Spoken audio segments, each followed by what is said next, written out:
They called it the Jug, a beast of metal and fire, a machine that could dive like a falcon, hit like a hammer, and take punishment that would rip lesser planes apart.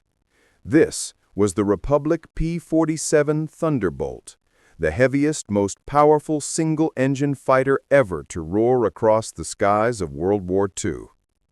But before it ruled the air, it was almost canceled before it even flew.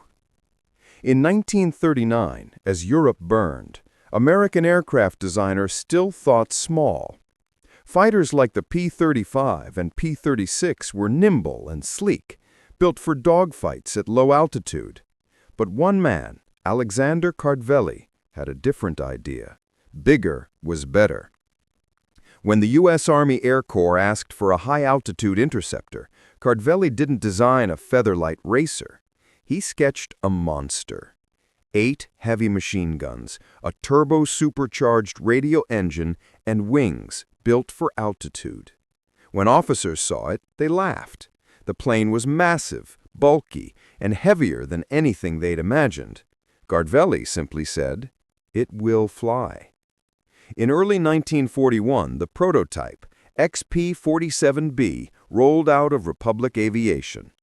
Its heart was the Pratt & Whitney R2800 Double Wasp, a 2,000-horsepower engine so powerful it shook the ground when started. Engineers had to rebuild the fuselage just to contain its force. Test pilot Lowell Smith took it up on May 6, 1941. The takeoff was long, heavy, but once airborne, the Jug came alive.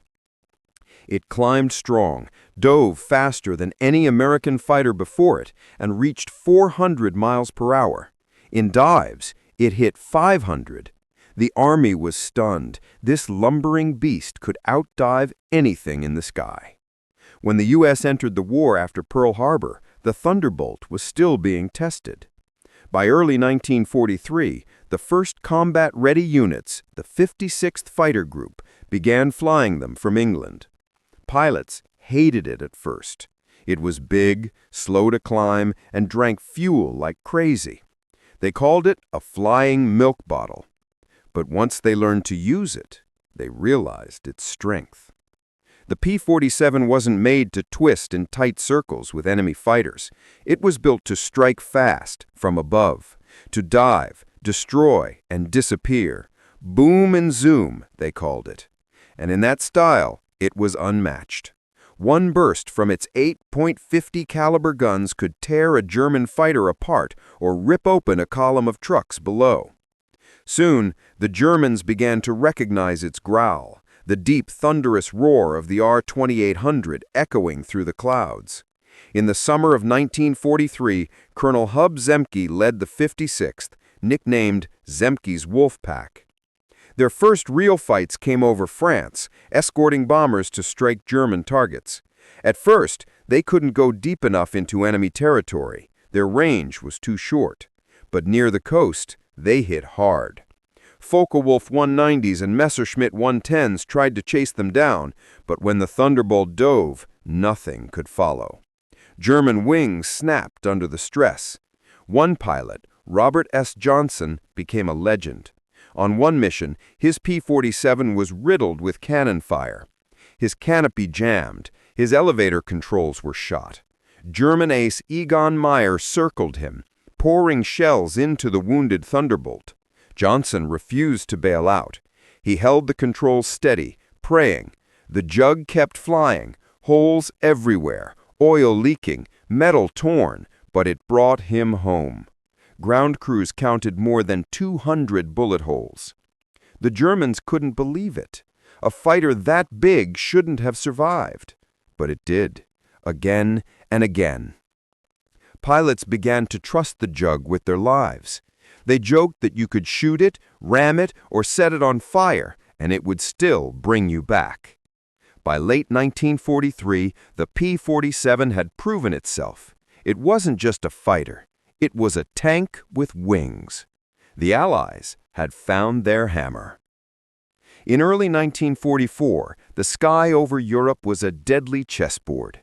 Allied bombers filled the air, striking deep into Nazi territory, but the Luftwaffe hit back with brutal precision. American bomber losses were staggering. Without proper escorts, thousands of men never made it home. That's when the Thunderbolt was called to rise higher, fly farther, and fight harder than ever before. The key was range. Pilots loved the Jug's power, but it couldn't escort bombers all the way to Berlin. Engineers got to work. They fitted drop tanks, external fuel tanks that could be jettisoned mid-air. Suddenly, the P-47 could go deep into Germany. Now when the bombers crossed the Rhine, the Jugs went with them. In the winter of 1944, the sky over Europe changed forever. Thunderbolts in silver paint streaked over enemy lines, glinting in the sunlight. They dove like falling meteors into German formations, tearing through them with gunfire that sounded like ripping thunder.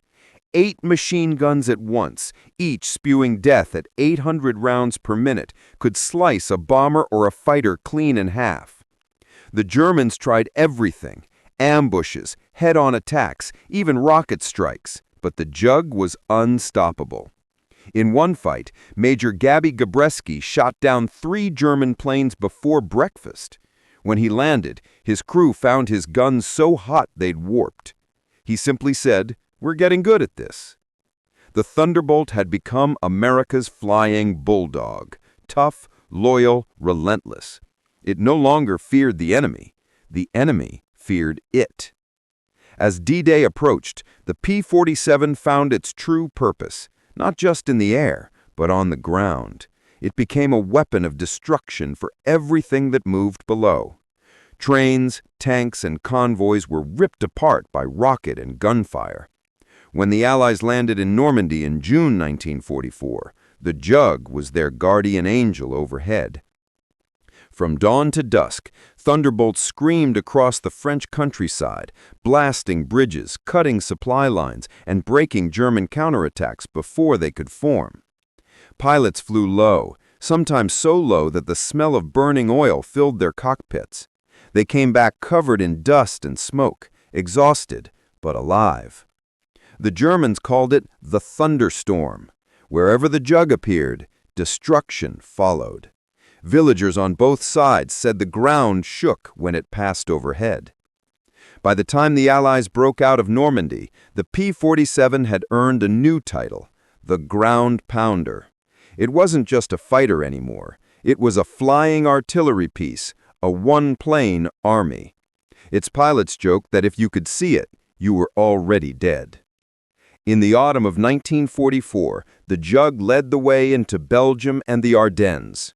During the Battle of the Bulge in snow and fog, it hunted German armor columns through the trees. Its rockets blasted tanks, its machine guns tore through supply trucks.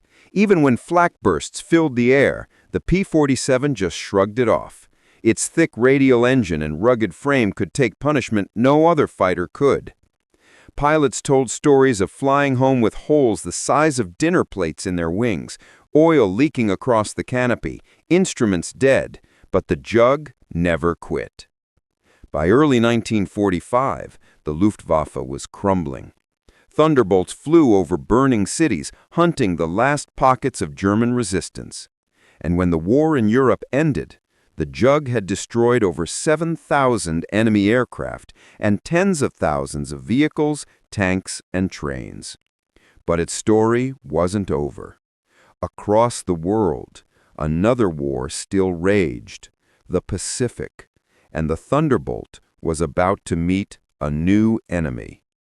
In the summer of 1944, the Pacific was a different kind of battlefield.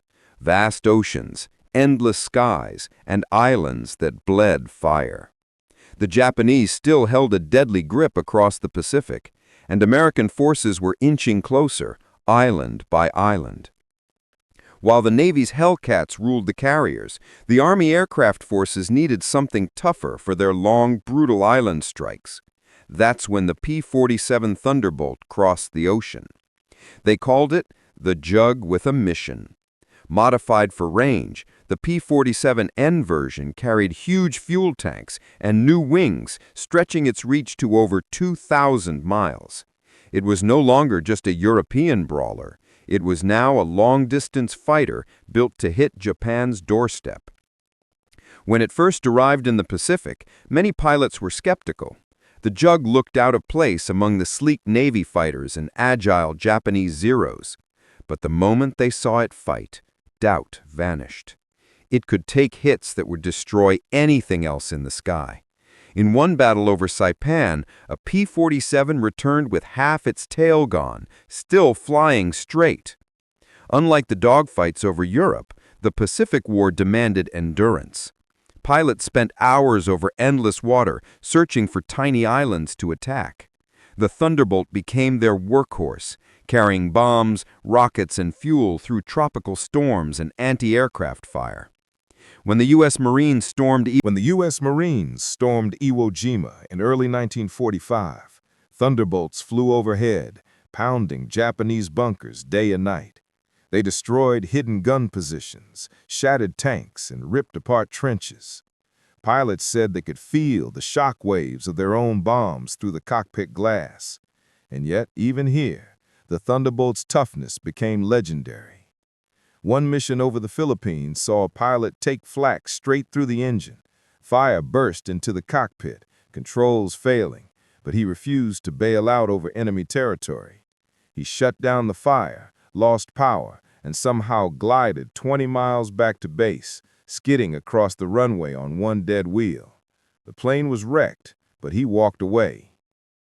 Japanese soldiers feared the Jug's roar. Its radial engine made a thunder that echoed through jungle valleys long after it passed. Survivors called it the hammer in the clouds. By mid-1945, the Thunderbolt was part of the massive aerial assault on Japan itself. From Iwo Jima and Okinawa, they escorted B-29 superfortresses and attacked airfields, rail lines, and convoys. When kamikazes struck Allied fleets, Thunderbolts dove through explosions to shoot them down before impact. It was dirty, desperate work, but the Jug thrived in chaos. One of the most brutal days came during an attack on the Japanese mainland. A squadron of P-47s faced a swarm of Zeros. The Jugs dove, guns blazing, tearing through the formation. Even as fuel ran low and smoke filled the air, they kept fighting. When they returned, one pilot counted over 300 bullet holes in his aircraft. He called it flying a sieve. Then in August 1945, the war ended. The atom bombs fell, Japan surrendered, and the Thunderbolt's roar faded from the Pacific skies. But by then, the legend was written in steel and smoke. The Jug had flown over Europe and Asia, from frozen clouds to burning jungles. It had fought on every front, in every condition, against every enemy, and survived. Its pilots called it their guardian. Its enemies called it the storm. When the war was finally over, thousands of Thunderbolts lined the airfields, their engines silent, their wings resting under the calm skies they'd helped create. Some were scrapped, others sent home. A few went to new wars, but all carried the scars of victory.